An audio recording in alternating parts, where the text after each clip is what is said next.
Lanjutan novel Bos Tampan yang Mati Rasa, part 123. Ini hanya sementara, aku akan menyerahkan mereka padamu nanti saat situasi benar-benar sudah aman. Saat itu, kalian takkan terpisahkan lagi, bisik Alana pada Mark. Hanya mereka? Kau tak ingin bersama mereka? Kau tak ingin bersamaku? Tanya Mark. Mark, kesini nak. Panggilan Mika itu menolong Alana dari situasi dilema karena pertanyaan Mark. 3, 2, 1. Sejenak dia menatap Mark, lalu dia berjalan ke meja makan, membantu Maya menaruh makanan yang begitu banyak. Om Andre, kapan Om masak buat kita lagi? Teriak Abel pada Andre. Sepupu, emangnya Uncle Dokter itu koki? Dia dokter tahu. Tapi Ara juga mau cemilan Uncle, enak sih, sahut Amara menimpali omongan Abel. Mereka tertawa mendengarnya. Telponlah Mike dan Mona, ajak mereka ke sini juga, kata Andre pada Maya. Maya pun menelpon. Tak lama, Mike dan Mona sudah bergabung. Mika tak henti-henti menangis karena senang. Tapi situasi itu membuat Mika mengingat Julio suaminya dan bertanya dalam hati di mana dia berada, apakah dia masih hidup. Tapi Mika lalu menghilangkan pikirannya itu. Dia tak ingin bersedih di situasi yang membuatnya gembira saat ini. Siang itu, ruangan makan lantai 2 Rumah Putih penuh canda tawa. Di ruang tertutup di belakang ruko elektronik, Pedro penuh emosi. Dia tak berniat menculik anak Mark, tapi situasi yang memberinya kesempatan itu. Dia juga tak menyangka ada orang yang datang dan bisa mengalahkan anak buahnya, bahkan bisa membuatnya harus kabur. Pedro sangat marah, dia mengamuk. Sekarang dia tak punya senjata untuk mengambil alih Dirgantara Company. Usahanya selama ini gagal total karena kehadiran Mark. Pedro sama sekali tak menyangka kalau Mark masih hidup, bahkan punya anak. Semua benar-benar di luar perhitungan dan perencanaannya. Dia menendang apa saja yang ada di depannya untuk melampiaskan rasa marahnya, walaupun kakinya jadi sakit. Saat itu handphonenya berbunyi. Dia melihat nama si penelpon dan agak ragu untuk mengangkatnya. Tapi handphone itu berdering terus. Akhirnya dia mengangkatnya. Ada apa? Tanyanya emosi. Om di mana? Sudah lama tak bertemu Om. Apa Om tahu kalau ada teman saya yang ingin kerja sama dengan Om? Sepertinya dia tertarik pada Om. Namanya Dr. Andre. Kalau Om ada waktu, saya akan kenalin Om padanya. Dia calon pemilik rumah sakit besar, Om. Baguslah kalau bisa kerja sama dengannya. Teng. Dr. Andre? Alarm bahaya berbunyi. Mengajakku kerja sama. Bisa jadi ini sebuah jebakan. Aku harus berhati-hati. Dasar anak bodoh tak berguna. Om sibuk. Kau itu bisa nggak lebih pintar dikit? Gara-gara kau tak becus, semuanya lepas dari genggaman. Bentak Pedro lalu mematikan handphone. Itu telepon dari Mike. Dia sangat marah pada Mike. Anak itu sama sekali tak mengenal mana kawan mana musuh. Anak bodoh. Pedro memaki dan memblokir nomor Mike. Kenapa dia marah-marah? Aku kan menawarkan berita bagus. Pasti ada tender yang gagal tuh. Tapi kenapa aku yang kena getahnya? Keluh Mike menatap handphonenya karena teleponnya pada Om Pedro diputuskan sepihak. Ada apa bro? Ngomel-ngomel sendiri, kata Dim mendekati Mike yang merokok di balkon lantai 2. Aku barusan telepon Om Pedro karena kata dokter dia mau kerja sama. Tapi malah aku kena omel. Pasti dia gagal tender itu. Atau mungkin dia lagi datang bulan, jawab Mike terkekeh. Dim menatap Mike. Ada kilatan terlihat di mata Dim, tapi Mike tak melihatnya. Sepertinya kau sangat dekat dengan Om Pedro. Padahal Mark dan kami berempat juga mengenal Om Pedro sejak kami masih kecil. Tapi Om Pedro sangat terlihat lebih dekat padamu, kata Dim. Hehe, aku juga gak tahu kenapa tuh Om Pedro sering sekali memberiku hadiah. Mungkin karena aku anak tertua Julio. Om Pedro kan bersahabat dengan Julio, jawab Mike ringan. Kau sudah tak lagi memanggil papa pada Om Julio? Tanya Dim lagi. Dia papaku, yang ku kenal sejak aku lahir. Tapi ternyata dia bukan papaku. Aku tak tahu apa dia tahu tentang hal ini. Aku sudah lama tak bertemu dengannya. Sebenarnya aku sangat bingung dengan hal ini. Kata dokter Andre, tes DNA aku dengan papa tidak cocok. Aku bukan anak kandungnya. Kalau begitu, aku anak siapa? Siapa dan di mana orang tuaku? Apa masih hidup? Lalu siapa anak kandung papa? Apa dia juga masih hidup? Apa ada rahasia yang disembunyikan papa dan mama selama ini? Saat pertama kali aku tahu, aku ingin bertanya pada mama. Tapi saat itu kesehatan mama benar-benar sangat buruk, bahkan tak mengenaliku. Sementara papa gak tahu di mana. Benar-benar membingungkan. Sekarang ingin tanya mama, tapi takut mama jadi sakit lagi. Aku lihat mama begitu rapuh sekarang. Aku tak ingin membuat sakit mama kambuh lagi. Kata Mike menengadah menerbangkan asap rokok ke udara dan hilang terbawa angin.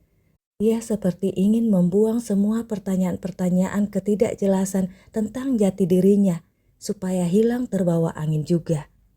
Kau tak pernah cari tahu? Tanya Dim. Mike menggeleng. Untuk apa? Mungkin memang aku tak diinginkan mereka membuangku kan? Mengetahui identitas asliku mungkin akan membuat hidupku yang sudah kacau ini lebih kacau lagi. Tapi kalau bertemu Papa Julio nanti, aku akan tanya padanya. Yang jelas, aku sudah sangat membenci siapapun orang tuaku itu, gerutu Mike. Di belakang toko elektronik, siapa lagi yang menyumpahiku? Bibirku kegigit terus dari tadi, umpat Pedro menendang meja di depannya. Tuan, lihatlah ini, seru si IT. Pedro mendekat. Di layar monitor ada foto seorang gadis. Siapa dia? Tanyanya. Dia pemegang saham terbanyak Dirgantara Company. Sepertinya dia putrinya Mar Putra Dirgantara. Foto ini aku dapatkan dari rekaman saat pertemuan di Dirgantara Company. Tapi tak ada info apapun tentang gadis ini. Namanya Amara. Apa namanya itu? Tanya Pedro memotong perkataan si IT. Iya tuan, itu namanya. Pedro terdiam. Dia ingat saat akan kabur dari rumah yang disewanya 2 hari lalu. Orang yang menerobos dan mengalahkan pengawal-pengawalnya berteriak padanya. Orang yang dikiranya laki-laki itu menyebut namanya Amara dan suara teriakan itu jelas suara perempuan. Amara. Jadi dia anak Mark. Setelah berpikir sebentar, Pedro tersenyum dan menelpon Mike. Besoknya, Mike yang bersama Mona menginap di Rumah Putih mengajak Mona anaknya ke mall karena Mona ingin membeli pakaian dalamnya. Papa, bolehkah Mona ajak Ara? Kan gak lucu papa yang bantuin Mona milih-milih branya, kata Mona. Mike langsung mengangguk membuat Mona kesenangan. Entah kenapa dia merasa sangat kagum pada Amara. Padahal cerita-cerita mamanya selama ini selalu menjelek-jelekan Amara sebagai anak haram Om Mark dan Tante Alana. Tapi ternyata mereka semua sangat baik pada Mona. Tapi harus izin Mommy dulu, kata Amara saat Mona menariknya untuk ikut ke mall. Gak apa-apa nak, mamamu gak tahu kemana, dari tadi gak kelihatan. Nanti Om yang telepon minta izin ke papa dan mamamu. Ayo kita berangkat, ini udah agak siang. Supaya sebelum makan siang kita sudah kembali ke sini lagi, kata Mike. Mereka bertiga pun pergi. Di mall, setelah berputar-putar, Mike merasa jenuh mengikuti 2 gadis yang tak lelah keluar masuk toko-toko yang ada. Mona, papa akan ketemu teman papa dulu. Kalian bisa pulang sendiri kan? Ara, Om tinggal dulu ya. Kalian berdua jangan lama-lama. Setelah selesai langsung pulang, kata Mike lalu pergi. Tentu saja Mona lebih gembira lagi. Amara juga tersenyum. Dia jarang ke mall karena Alana tak mengizinkannya, kecuali kalau mereka bersama-sama. Dan itu pun tak pernah lama karena mereka merasa selalu tak aman. Setelah mendapatkan apa yang dimau Mona, mereka duduk di kafe di mall itu. Mona yang sangat ingin nongkrong. Sebentar saja, Ra. Kakiku pegel jalan terus. Kita istirahat sebentar. Dulu saat SMP, aku dan teman-teman sering bolos dan ke mall ini, kata Mona terkekeh sambil menyeruput kopi cappuccino-nya. Amara tersenyum mendengar cerita Mona. Seorang anak berlari di depan mereka membawa es krim di cup yang besar. Amara menelan air liurnya. Dia tak pernah bisa menahan godaan es krim kesukaannya. Mona, Ara mau beli es krim, kau mau? Tanya Amara. Mona mengangguk. Kau bisa pergi sendiri kan? Kakiku masih pegel, lagian barang belanjaanku banyak nih. Aku tunggu di sini saja supaya tempat duduk ini tidak diambil orang lain. Kau bayarin aku ya, kata Mona. Amara pun pergi. Mona menunggu sambil menelpon teman-temannya. Dan selesai menelpon, baru tersadar Amara belum kembali. Padahal dia cukup lama teleponan tadi. Mona menelpon Amara, tapi bunyi handphonenya ada di kursi di antara belanjaannya. Amara tidak membawa tas dan handphonenya. Terpaksa Mona menitip barangnya di kafe itu dan mencari Amara. Tapi hampir sejam dia tak menemukan Amara. Mona panik menelpon papanya. Mike pun buru-buru ke mall dan ikut mencari Amara. Tapi sampai sore Amara tetap tak ditemukan walaupun security mall juga ikut mencari. Dengan putus asa, Mike akhirnya menelpon Dim. Dia tak berani menghubungi Mark. Sejak pagi hari, Mark, Alana, dan Andre ada di ruang bawah tanah. Mereka mengunci semua pintu masuk ke ruang bawah tanah itu supaya tak ada yang bisa masuk dan mengganggu mereka.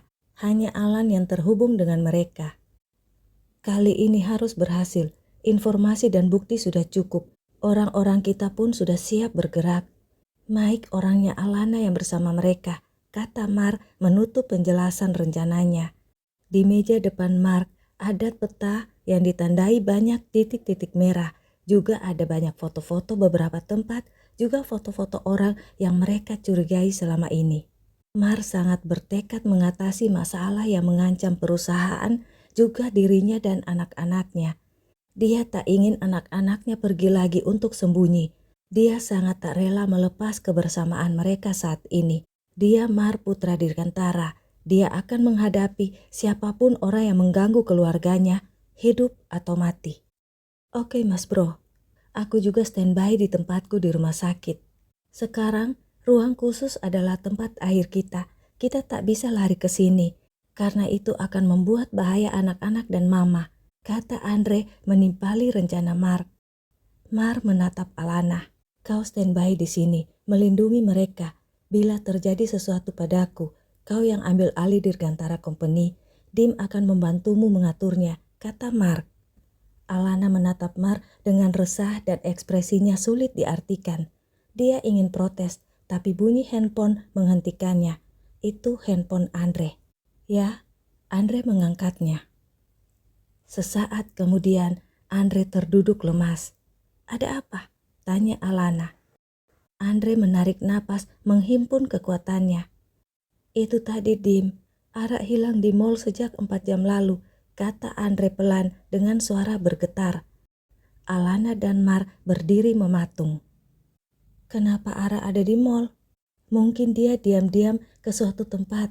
Dia sering begitu kan katamu nak? Kalaupun ada sesuatu, dia pasti bisa mengatasinya.